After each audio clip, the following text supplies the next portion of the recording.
The lipstick was coral. Not her usual shade. Not the one she wears for brunch with Kyla or wine nights with Lena. That shade was called Rosewood Smoke. I know because I bought it for her anniversary gift 3 years ago, and she wore it for a week straight. Coral was different. Coral was new. She wore it now as she twirled in the mirror, pretending to be casual. Like this was just another weekend away. The suitcase on the bed was new too. A muted beige with full leather straps. She didn't need a new suitcase. The old one still worked. But this one was more aesthetic. More Insta-worthy, maybe. It had that influencer look. She packed lace. She never packed lace. And she was smiling again. The kind of smile people wear when they're about to get away with something. So I asked, "Do you need a ride to the station?" She paused. Just for a second. Just long enough. Then that fake little laugh. "No, Macy's picking me up. Macy lives in Nevada. We live in Oregon." I didn't say anything. I just nodded and walked into the kitchen, where the second suitcase waited under the dining table. Mine.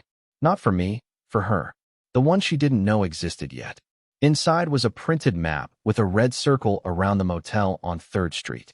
Inside was a single photograph I took through my car windshield. Inside was my wedding ring, and a note that said, "Give this to him. He's earned it." I waited by the door.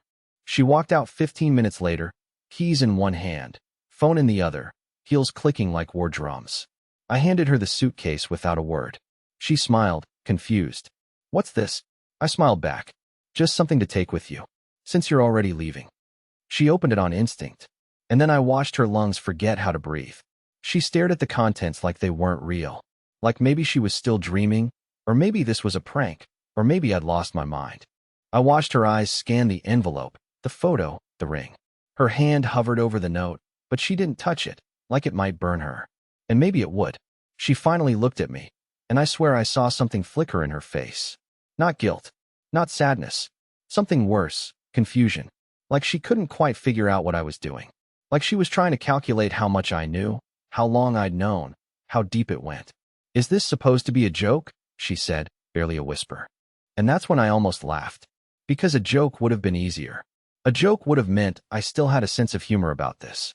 A joke would have meant I didn't feel like I'd been rotting inside for months, pretending not to notice the way she stopped saying goodnight, pretending not to feel her body flinch when I touched her, pretending not to hear her whisper someone else's name when she thought I was asleep. But I didn't laugh. I just stepped back and let the silence do the talking. She blinked hard. "You went through my stuff?" "No," I said. "I followed you." Her breath caught. Just for a second. It was tiny. Almost nothing. But I saw it. The flick of her throat as she swallowed. "You followed me?" she repeated, slower this time. "To the motel. To room 214. To the gas station where he kissed your neck while you pretended to check your phone. I saw it all. And I waited." She opened her mouth to speak, but I kept going. I had to. If I stopped now, I'd never get it all out. I waited because I wanted to see how far you'd go. I wanted to know if you'd come home and lie to my face. I wanted to see if the woman I married still existed in there somewhere. Silence. I guess she doesn't. She looked away, blinking fast like she was trying to cry but couldn't quite summon the tears. She was always good at tears when she needed them. The problem was, I wasn't moved by them anymore. Not after what I saw. "Why didn't you just ask me?" she said, her voice cracking. That was the moment. That was the moment I realized she still thought this was about talking. As if a conversation could fix what she shattered. As if I hadn't already asked 100 silent questions and gotten 100 lies back. As if this was a misunderstanding. I stepped forward, close enough to smell her perfume. The same one I found in the glove compartment of his car 2 days ago. Because I wanted you to feel what it's like to walk into something and find your whole life repacked without warning. I nodded at the suitcase. Just like I did. She didn't pick it up. She just stood there. Still. Cold. Small. Like a child caught stealing, but too proud to admit it. And then her phone buzzed in her hand. One name. One little pop-up. She turned the screen away. But it was too late. I'd already seen it. And this time, it wasn't the name I expected. I don't know what I expected to see light up on her phone screen. Maybe Zeke, the guy from the motel. That would have made sense. That would have confirmed everything I thought I knew. But the name that popped up was Lorelei. And it felt like someone had just twisted a key inside my chest and locked the whole thing shut. Not Zeke. Not a man. Lorelei. Her best friend. Her maid of honor. The person who once sobbed on our kitchen floor after her divorce. and who slept in our guest room for 6 nights straight because we were the only place that felt safe. I think I said her name aloud because my wife, ex-wife, not yet, but she felt like one, flinched like I'd slapped her. She shoved the phone in her back pocket and stepped away from the suitcase. Finally, like maybe if she physically distanced herself from it, she could distance herself from what was inside, or what it meant, or what I now knew. And for the first time in weeks, she looked scared. I stared at her for a long time, not because I didn't know what to say, but because I didn't recognize the woman standing in front of me anymore. And that terrified me more than anything. How do you mourn someone who's still alive? How do you grieve a version of a person you shared a bed with every night for nearly a decade? I trusted you, I said, and immediately hated how broken I sounded. It wasn't a strong line. It wasn't clever. It wasn't dramatic. It was weak. Small. True. She crossed her arms like a shield, but said nothing. I noticed the shimmer of sweat on her collarbone. She always sweated when she was cornered. Interviews, performance reviews. That time she backed into our neighbor's fence and swore she'd leave a note. She didn't. You told me it was girls' weekends, I went on. You said Kyla and Macy. But Macy lives 3 states away. And Kyla's been in Bali for 6 months. You knew I'd never check. Because I believed you. She opened her mouth. I raised a hand. Don't lie again. If you're going to say something, let it be real. For once. She looked like she might actually cry this time. Then, finally, a whisper. It wasn't supposed to happen like this. I laughed bitterly. You mean getting caught? No, she said, her voice rising just enough to shake. I mean everything. This whole thing. Us. I don't know when it went wrong. You do, I said flatly. You just don't want to admit it. We stood there in the quiet again, like strangers waiting for a train going opposite directions. And that's when I felt it. Not rage, not betrayal. Something worse. Relief. Because for the first time, I wasn't trying to fix it. I wasn't asking what I did wrong. I wasn't blaming myself for the distance, the coldness, the lies.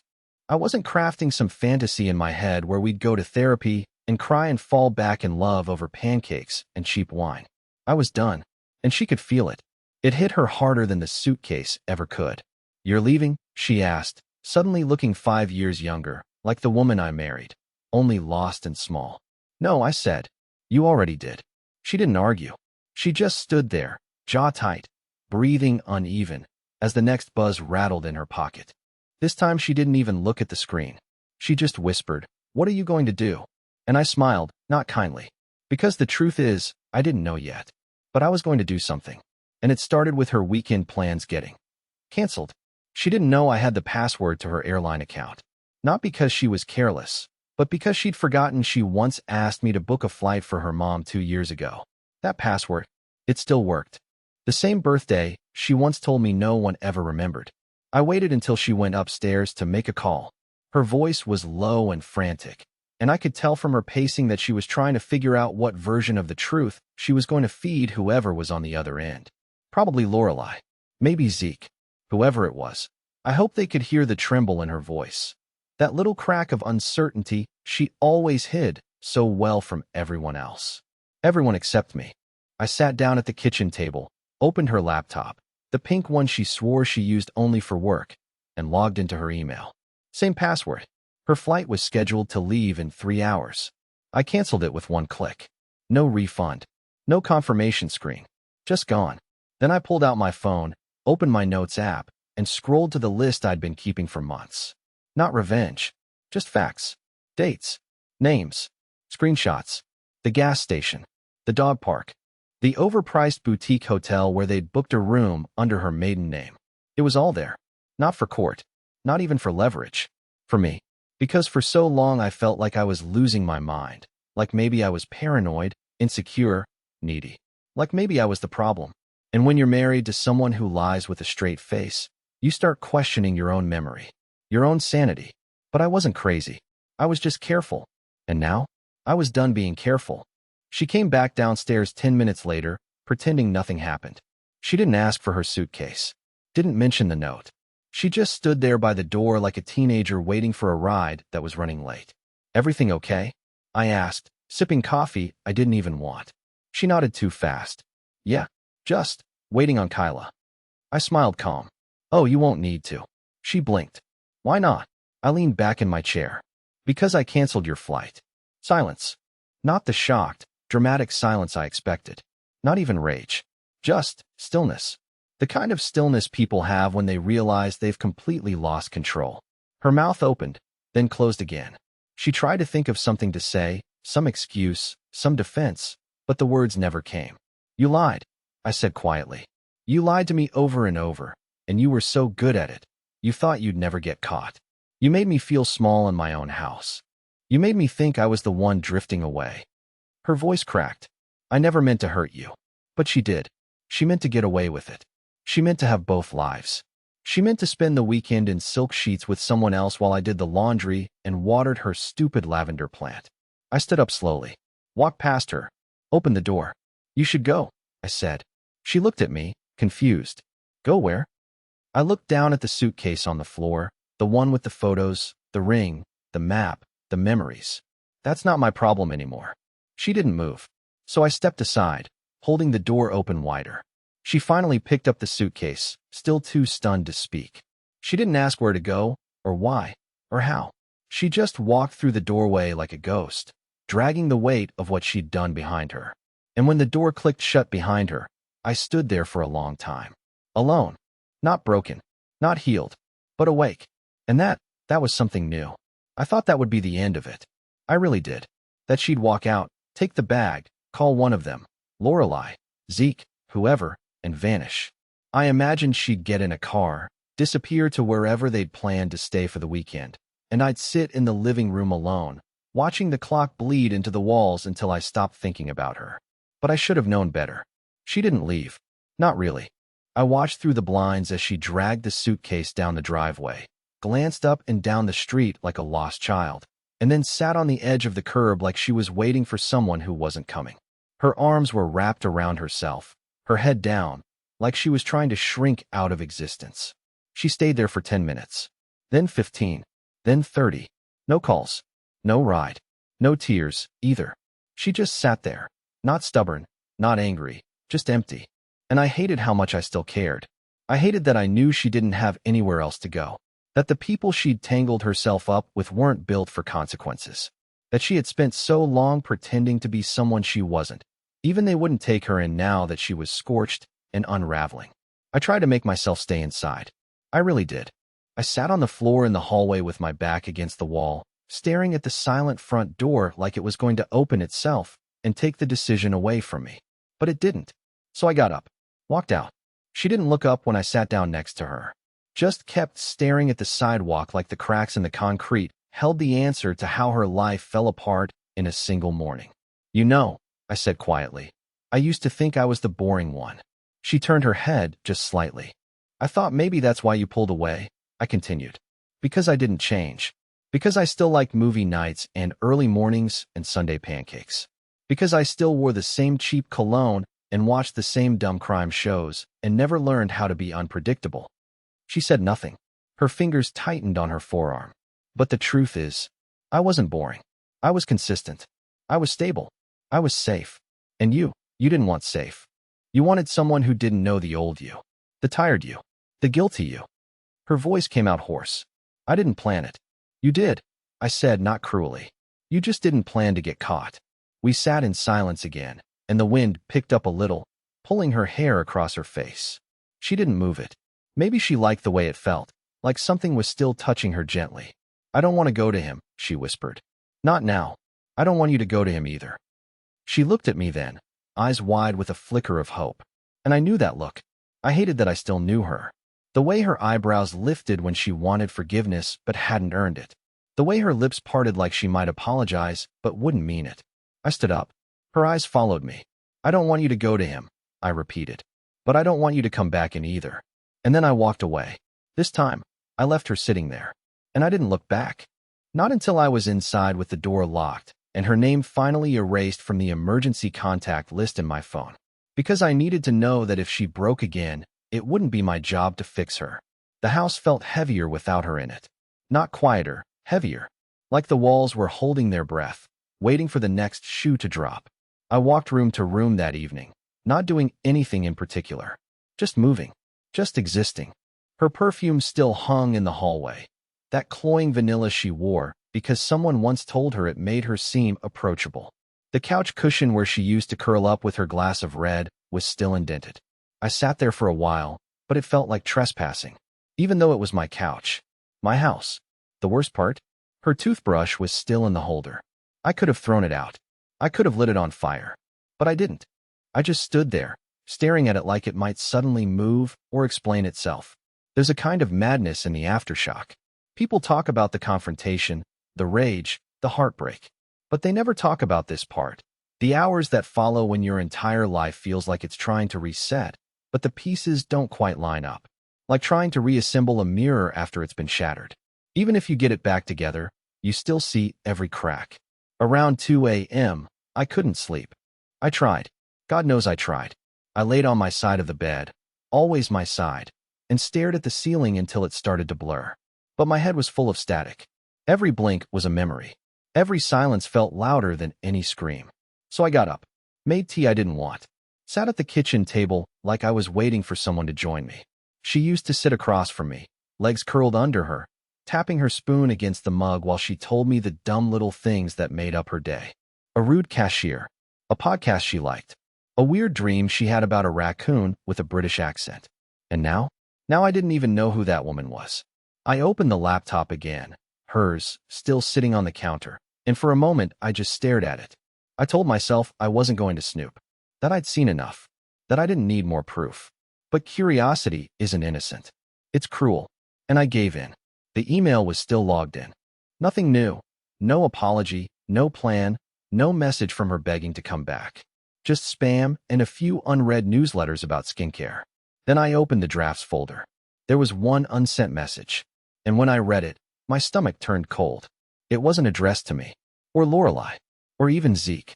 It was to someone named Tristan, and it started like this. I never expected it to feel like this. I thought I'd be relieved. I thought Callum would rage and scream and leave. But he didn't. He was calm. And that ruined me worse than any fight ever could. The rest of the message was long, rambling, confused. But it wasn't romantic. It wasn't gloating. It was something else. It was regret. She said she couldn't breathe when I handed her the suitcase. That the photos made her nauseous. That she hadn't realized how much of her identity had been built around me until she saw it all compressed into one bag. Memories she'd buried, moments she thought I didn't notice, pieces of us she didn't expect to mourn. She didn't send it, but she wrote it. And that meant something. I didn't know what, but it meant something. I closed the laptop, shut off the light, sat in the dark, and for the first time since she left, I asked myself a question I wasn't ready to answer. What if she's not the only one who ruined this? The next morning, I woke up with the taste of metal in my mouth. I hadn't eaten. I hadn't slept. I just collapsed on the couch at some point between thinking I hate her and I miss her, and the sun punched through the windows like it was angry at me for surviving the night. I sat up, dizzy, the way you get when grief and exhaustion have rearranged your brain chemistry. I still hadn't opened her suitcase. Not the fake one, the real one. The one she packed. The one she'd intended to take on her fantasy weekend, where she could pretend I didn't exist for 72 hours while someone else memorized the lines of her body. It was still by the door, untouched. I should have burned it. I should have thrown it in the yard and watched the neighbors stare as her secrets tumbled down the driveway. But instead, I sat cross-legged on the hardwood floor like a child about to open a Christmas present. Only this gift was laced with acid and shame. The zipper was stuck for a second. I thought that was poetic. A final hesitation before the truth spilled out. Inside, clothes, makeup, 2 books, one about healing trauma, the other a trashy murder thriller with a sexy detective on the cover, a curling iron, perfume, a bottle of wine wrapped in a towel to keep it from breaking, 2 wine glasses in a padded pouch, and at the very bottom, tucked inside the lining where the fabric had frayed, was a manila envelope. No label, no handwriting, just heavy. I opened it, expecting more evidence. A love letter, a map, a secret burner phone with texts I could hate her for. But what I found made my heart stop. Photos of us, me and her, back when we were still real. Snapshots from a disposable camera. From years ago, our first vacation, her feet in the sand, my horrible sunburn, a selfie where my eyes were closed and she was laughing in the background. A blurry picture of our tiny apartment kitchen with takeout boxes and a half-finished puzzle on the table. And scrawled across the back of one photo, her handwriting, unmistakable, were the words, "I miss who we were when we didn't know how to hurt each other." I dropped the envelope because I didn't know what to feel anymore. I had come to terms with betrayal. I had built a steel wall around myself with every piece of proof, every lie, every mile she'd driven to meet someone who wasn't me. That was solid. That was clean. She was the villain. I was the fool. The story worked.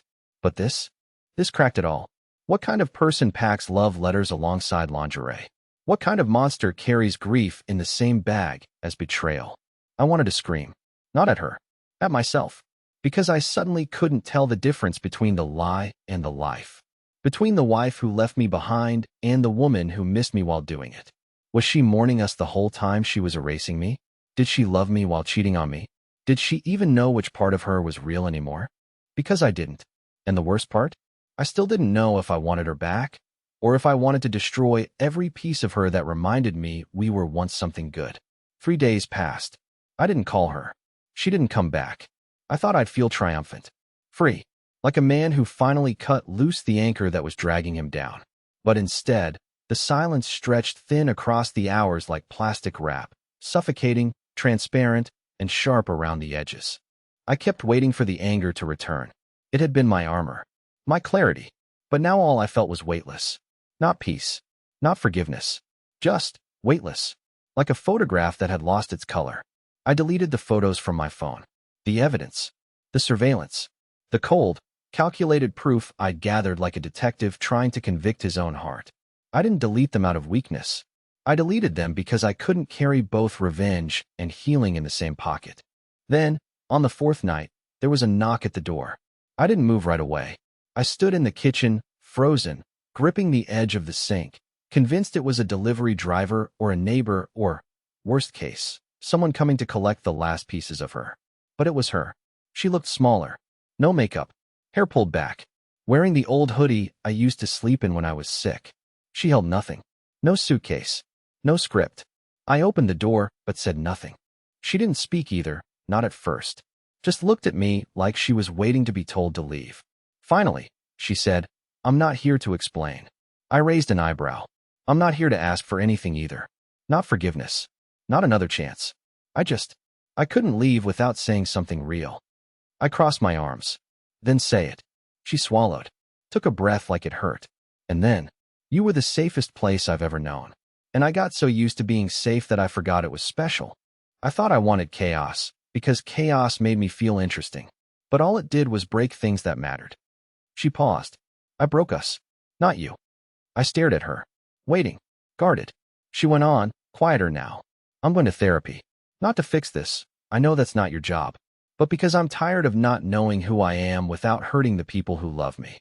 I could see she meant it. It wasn't performative. It wasn't a pitch. It was just true. "I'm staying with my sister for a while," she said. "I'm going to get better. Alone. I wanted you to know that."